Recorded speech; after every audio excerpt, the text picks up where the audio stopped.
Welcome to this Meanwhile Elsewhere on the journeys of Ibn Battuta. Ibn Battuta was a traveller in the 14th century, and that's what we're going to learn about in our Meanwhile Elsewhere.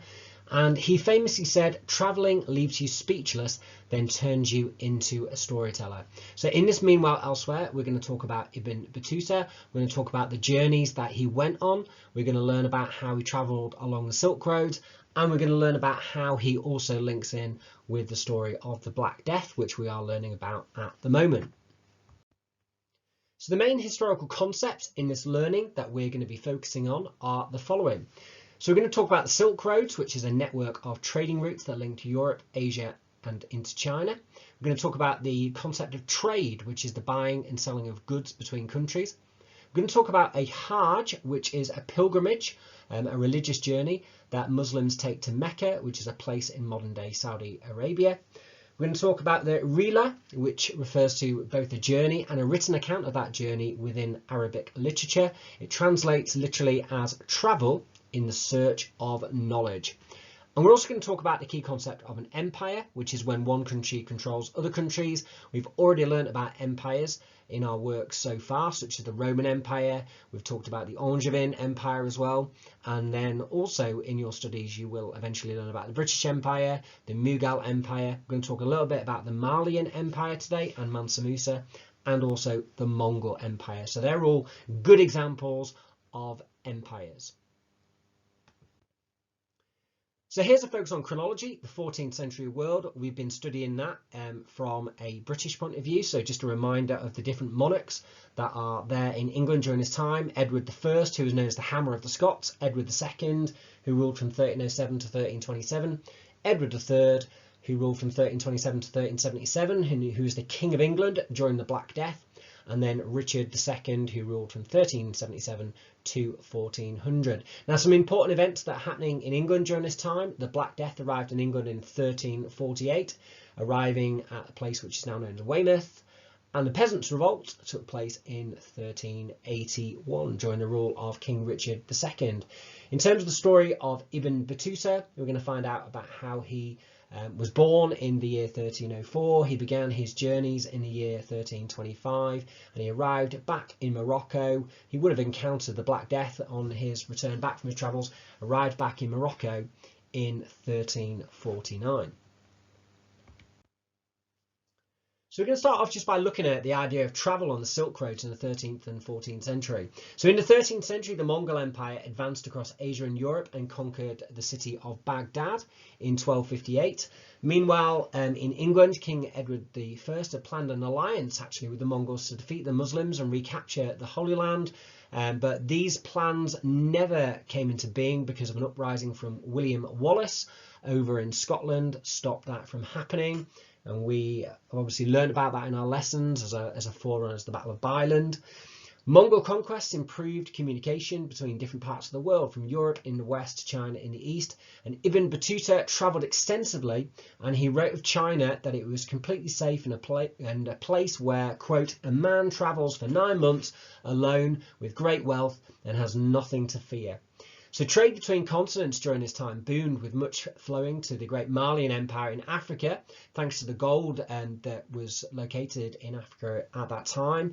Mansa Musa, who was the Emperor of Mali, was the richest person in the world, and he's pictured there from a source that was produced in 1375 called the Catalan Atlas. And you will find out more about Mali and Mansa Musa a little bit later on in your learning.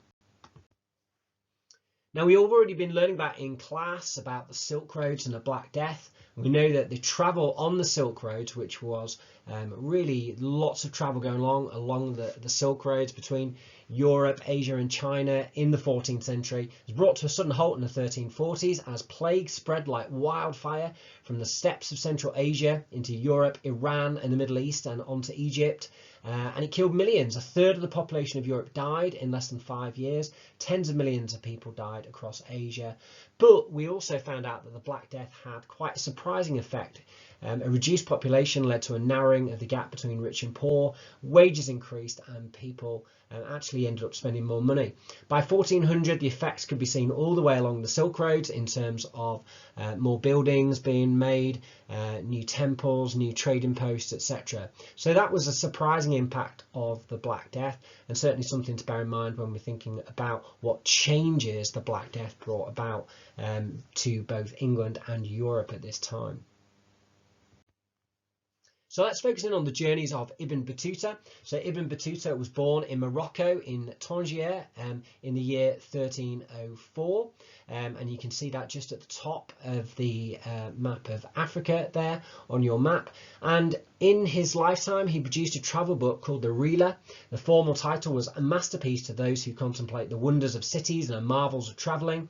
His journeys lasted for a period of almost 30 years and covered nearly the whole of the known Islamic world and beyond.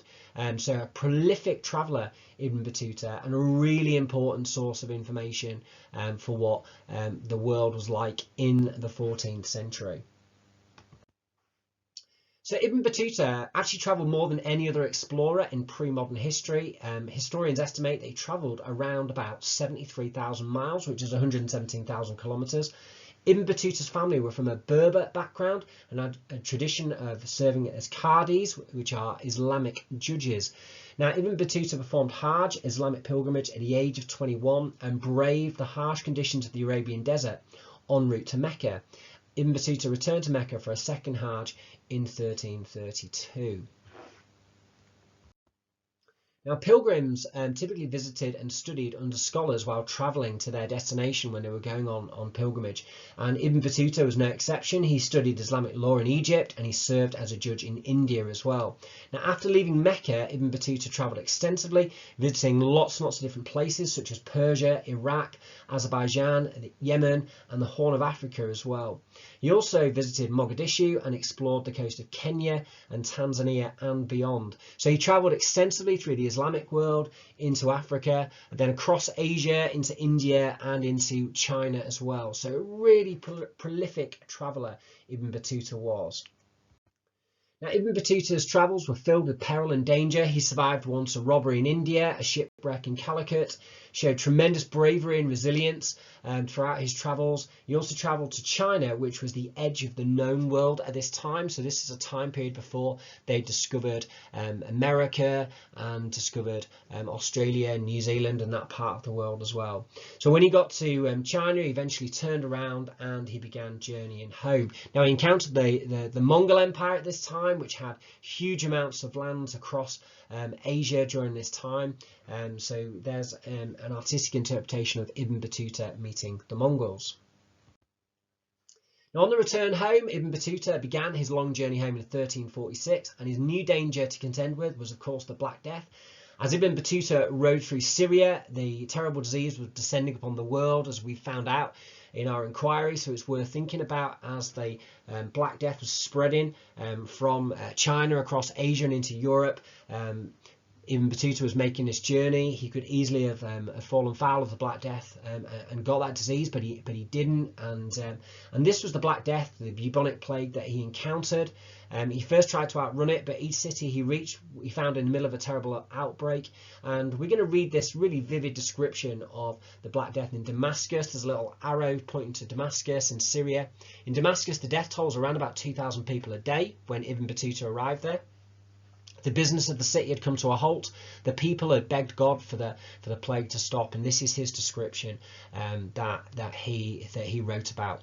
The people fasted for 3 successive days. Then all the people assembled in a great mosque until it was filled to overflowing, and spent the night there in prayers. Then, after performing the dawn prayer, they all went out barefoot together, carrying Qurans in their hands. The entire population of the city joined. The Jews went out with their book of the law, and the Christians with the gospel, all of them in tears, imploring the favour of God through his books and his prophets. So you can see there that real focus on people looking to religion as perhaps the cause of the Black Death, and therefore looking to prayer as a cure for the Black Death. And really interesting to see, I think, that description of Jewish people, Muslim people and Christians all affected by the Black Death in Damascus in Syria in the middle of the 14th century. So from Damascus, Ibn Battuta then travelled to Cairo in Egypt, where the death tolls around, according to his account, over about 20,000 a day. He then crossed the Red Sea and arrived at Mecca, where he stayed for 4 months, even though the plague was raging there as well. It may well have been a plague that prompted Ibn Battuta eventually to travel home to Morocco, and this is what he said: "I was moved to go back by memories of my homeland, affection for my family and dear friends who drew me towards my land, which in my opinion was better than any other country." So when he returned to Tangier, Morocco, Ibn Jazai was given the task of writing up Ibn Battuta's travel accounts, and he compiled them into the Rihla, which is the coverage, the account of his journey. It covers a vast array of experiences and observations, which we've only just scratched the surface of in our video today. The book is a very detailed source in the Islamic Empire, and it showcases lots of historical events and information. Now, historians know little of what happened to Ibn Battuta after he returned from his travels in 1349. They believe that he worked as a judge in Morocco and that he passed away in 1368. Now, on the famous Catalan Atlas of 1375, which we've already referenced, it's thought the figure at the bottom left on the camel is Ibn Battuta travelling to see the great Mali leader Mansa Musa, who ruled Mali from 1312 to 1327. And these two are really, really important figures of this age: Ibn Battuta and of course the great emperor Mansa Musa of Mali, who ruled from 1312 to 1327. So in terms of our understanding from this video, we found out that Silk Roads were a network of trading routes that linked Europe to Asia and China. The trading route was being dominated by the Mongol Empire in the 14th century. Trade went into West Africa, which was dominated by the wealthy Mali Empire. Its ruler from 1312 to 1327 was Mansa Musa, regarded as one of the wealthiest people to have ever lived. Ibn Battuta was a famous traveller in the 14th century. His Rihla is an important source about the world in the 14th century. We've learnt that the Black Death spread along the Silk Road in the 14th century, vastly reducing travel and trade. But we also learnt that the Silk Road rebounded by the end of the 14th century, with people becoming more wealthy as a result of the population decrease. So thanks for listening to that video about Ibn Battuta and the Silk Roads and the Black Death as well. I hope you enjoyed it. Thank you very much. Bye bye.